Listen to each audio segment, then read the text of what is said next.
to 1.7 million citizens. We just recruited another 500,000 aged orphans and people living with disability, for us to be able to look after the vulnerable. Because as a society, we have to look out for the people who are vulnerable, especially those who live with disability. Number two, you asked me about cyber. It is true. I was in Tana River actually about a month and a half ago. And I can confirm that the distances are far. But the good news is this. If you speak to your member of parliament, we have already agreed with them that they will set up an ICT hub in every ward in Kenya. We have changed the law. The CDF law that was used for just building schools, we changed the law. I signed the law into effect, and now we are using CDF to build an ICT hub in every ward for 3 reasons. Reason number 1 is to make sure that ICT infrastructure is available to citizens, including students.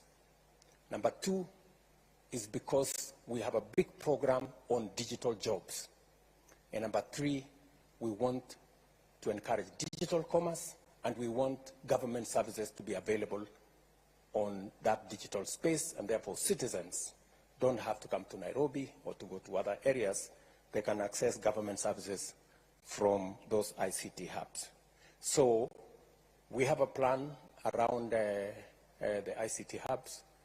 I got a brief yesterday. We are now delivering cyber, we are now delivering internet using Kenya power lines. It's easier. So every place where we will have a Kenya power line, it will be possible to access the internet. We have already rolled out that program. Mugesi Maroa, sorry if I get your number right. You have a very valid point that private universities have students whose parents are taxpayers. That's correct. Public universities are run using public funds. We sponsor, as Government of Kenya, public universities. Private universities have sponsors. They have foundations. They are run by people who have networks of raising funds, either using foundations or other means, which sometimes as government we don't have. And because we value the fact that even those in private universities are also Kenyan students and their parents are taxpayers, that is why we haven't shut the door on them. We have said we are going to make public resources available to those students as loans, the same way we are making public resources as loans available to students in public universities. The only reason,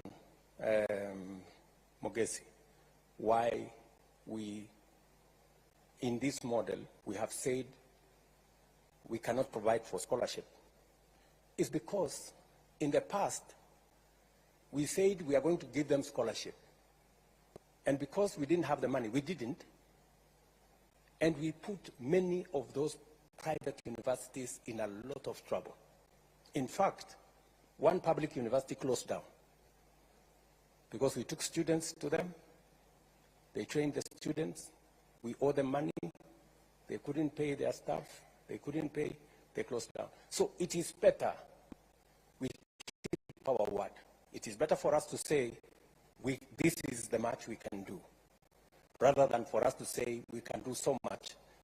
Today we have a debt of about 51 billion shillings owed to our private universities. It is a debt that we must pay, but it is unfair for us to continue to accumulate debt. It is better we tell them, for the moment, we cannot afford. But in the future, when our situation improves, we can reconsider. My good friend, Mr. Lagat, you've made a case for diploma students that they don't qualify. And I think your question is diploma students who are studying in universities. The loans and provisions we have made are for students in our TVETs. And I will tell you where the difference is. You know, as a way of making sure that our TVETs function, when I was Minister for Higher Education, I found out that it was cheaper to go to university than to go to a TVET institution. That was the case. Because we didn't consider properly TVETs. And it is one challenge I had to deal with. Because for a very long time, as a country, we considered TVET as a place for students who are failures, for lack of a better word. And that was a very wrong classification. And that is why when I became Minister for Higher Education, I brought a very big conversation. In fact, it was a very controversial conversation. I remember one Vice Chancellor of Moi University then, Professor Ogot, saying that the minister is causing confusion because this TVET thing is not the thing to do.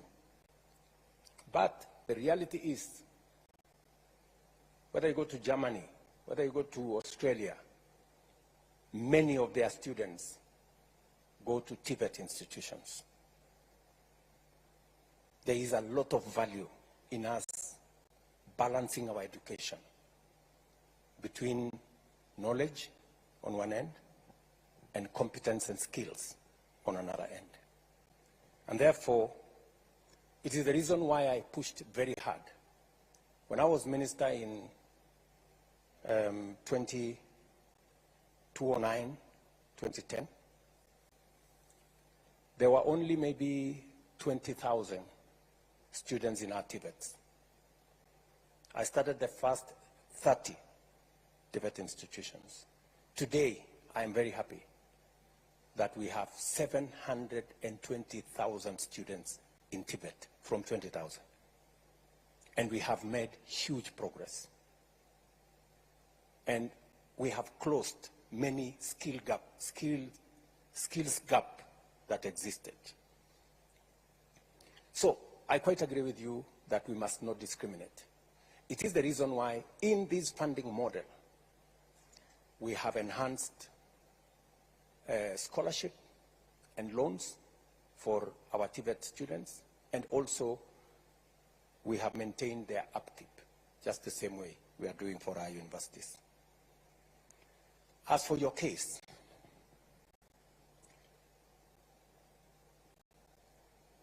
when universities are being considered, they are being considered to provide university degrees. We were trying to discourage universities from also doubling up and doing diploma courses, because there are many institutions now. We have close to 250 TVET institutions that can offer diploma courses. But the saving grace is that if you are a diploma student and you join a university after your diploma, you join as a second year, I think, you qualify for Higher Education Loans Board from there. And those are the instructions that we have given to the Higher Education Loans Board. Can we have a confirmation from you, gentlemen, that that is the case? I want you to answer that. That is the case, Your Excellency. They are funded like any other student when they join university for degrees.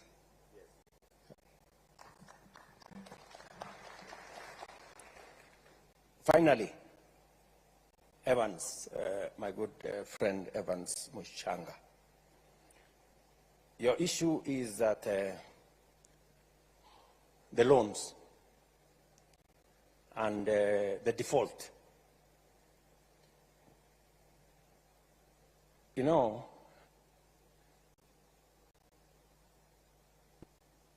the loan issue is not, as I told you earlier, is not a new phenomenon.